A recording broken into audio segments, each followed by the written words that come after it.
thank you very much, Stuart. So yeah, I have recently joined the Aeronautical Society, so please do bear with me, folks. But my background is aviation operations for a private jet company, so it's a thrill to be working for the Royal Aeronautical. So I'm just going to give you a brief overview of what we do at the Society. My colleague Rishi, he's our project lead for our Cool Aeronautics primary school outreach programme. So I'll hand over to him shortly after I've sort of put it on for a couple of minutes. I'm also going to show you a short video by Sir Brian Burridge, who is our new Chief Executive for this year, so he will talk a little bit about the future of what we plan to do next. Basically, the Royal Aeronautical Society is the world's only professional body for the whole aerospace and aviation community, so it's the engineering side of things, but it is also the whole aspect of aviation, so that's flying, as well as sort of the ground operation role as well.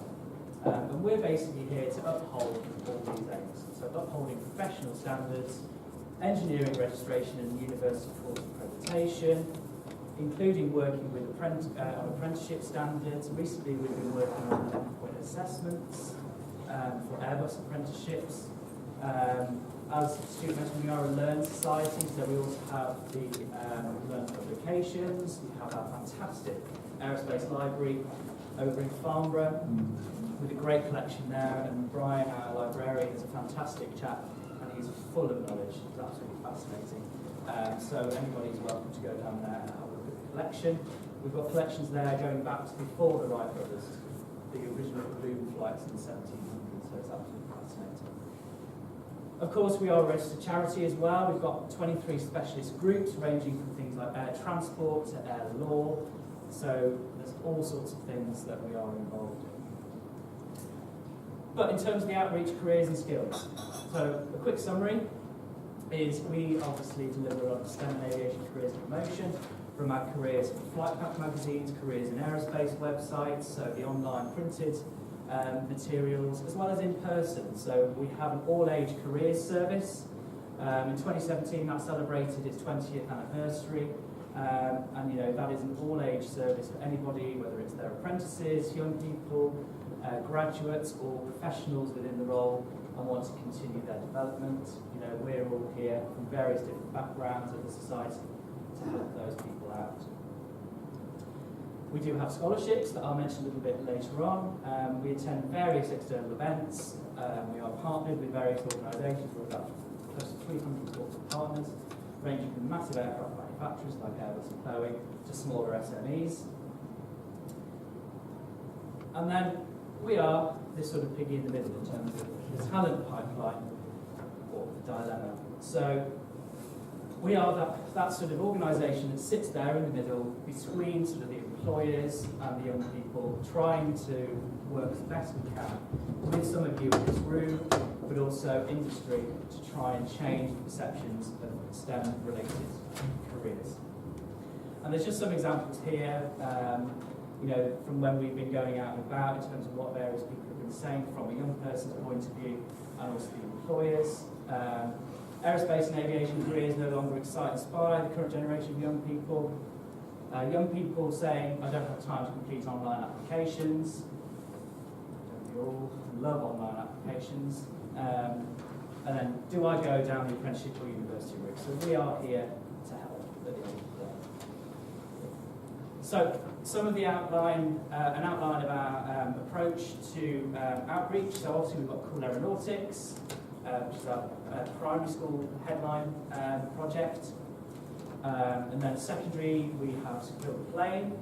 That has come to an end, unfortunately, from the Royal Aeronautical Society's point of view, but there is a new initiative that we are working on, as well as other aspects for secondary, including the Careers in Aerospace website, which we are developing quite heavily over this year, and then further education support with a one-to-one careers service, university and college careers, CV and advice workshops, so on and so forth.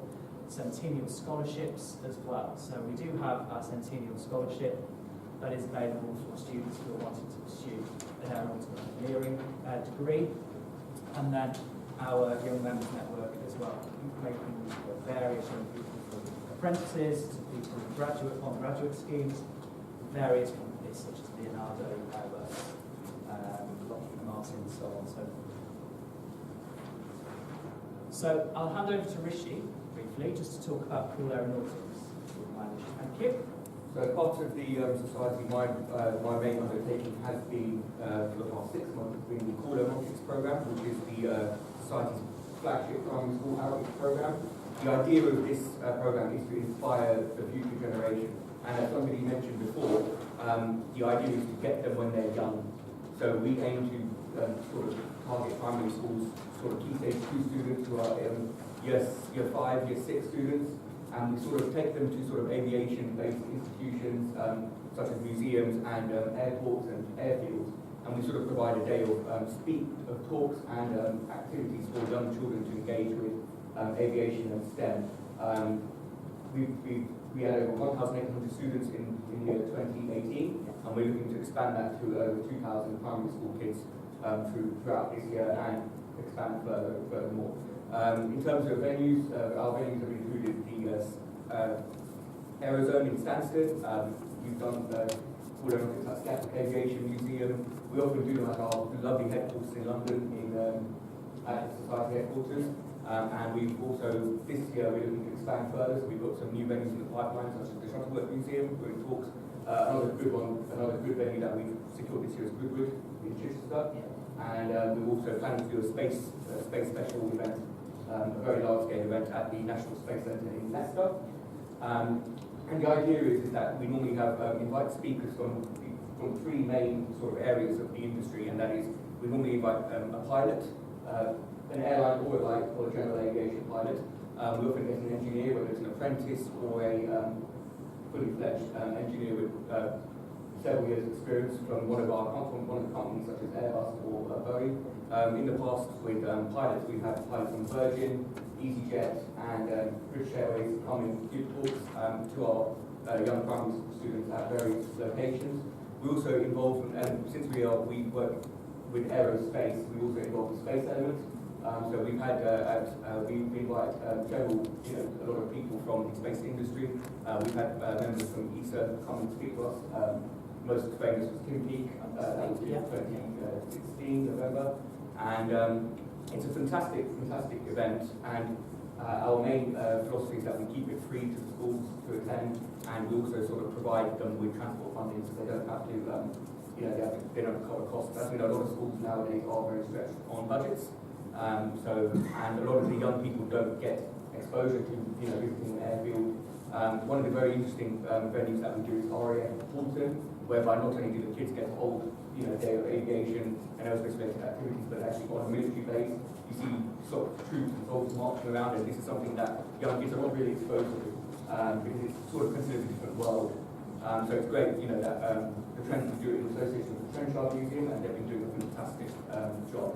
And overall, it's proven to be extremely successful, and we're always looking on the lookout for new venues and new places to host these events. Brilliant, thanks, Rishi. So I will briefly mention the schools build planes. I know it's already been probably mentioned in this room as well. From the society's point of view, unfortunately, that has now come to an end, but we welcome other organisations to continue that spirit.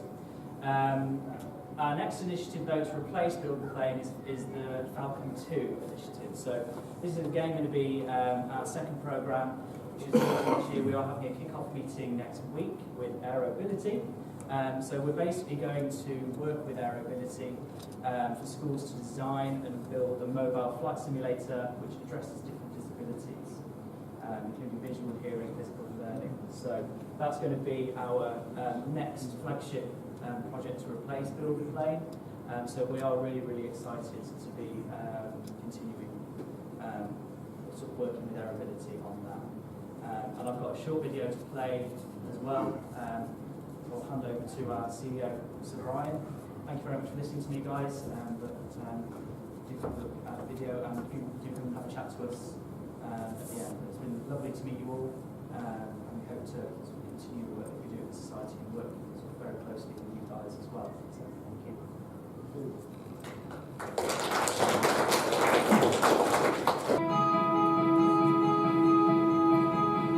Welcome to the Royal Aeronautical Society, founded 150 years ago, well before the era of powered flight, We are the world's only professional body dedicated to the entire airspace community. Those formative years must have been very exciting. But new technologies such as artificial intelligence and electric propulsion are bringing unimagined advances in aerospace. Quantum clocks with an accuracy of 1 second in 10 billion years will replace forever this stopwatch which belonged to Wilbur and Orville Wright with an accuracy of 1 second per month. Here in the society, we are immersed in all of this. So how will all this look? Cities in the developed world are fast becoming clogged with traffic. To ease this congestion, eyes are turning skyward. Here in the UK, a new approach to urban air mobility seeks to provide a network of 8-seater, autonomous, vertical lift, electric-powered aircraft as the black cabs of tomorrow, seamlessly integrated into an air traffic control system, relying on artificial intelligence rather than human intervention. In space, the global industry is already worth $350 billion, rising to over $1 trillion by 2040. Payloads now reach the International Space Station by commercial rockets, and we're on the brink of passenger flights into space. Elon Musk's SpaceX is developing a network of 12,000 satellites to give access to superfast broadband anywhere in the world. So what's the society's role in all of this? First, we'll undoubtedly be asked to answer the hard questions posed by all segments of society. Why? When? How much? Is it safe? Given our extensive body of knowledge formulated over 150 years but kept bang up to date, we can provide authoritative, evidence-based and independent insights into these complex areas. Secondly, given our deep involvement with the engineering profession and the objective as a charity to serve the needs of the broader public, we must ensure that our continuing professional development keeps up. Hence our programme of conferences and open lectures will reflect this new agenda. Thirdly, and perhaps most critically, we need to promote the excitement and even the glamour that's inherent in this new era, so that we attract more talented young people into our sectors, as well as encouraging increased fascination with STEM subjects in schools. Young, creative minds with a passion for technology are needed to accelerate innovation and hone the competitive edge in our sectors. All this is a welcome challenge to us in the Royal Aeronautical Society, just as it must have been for our predecessors 150 years ago.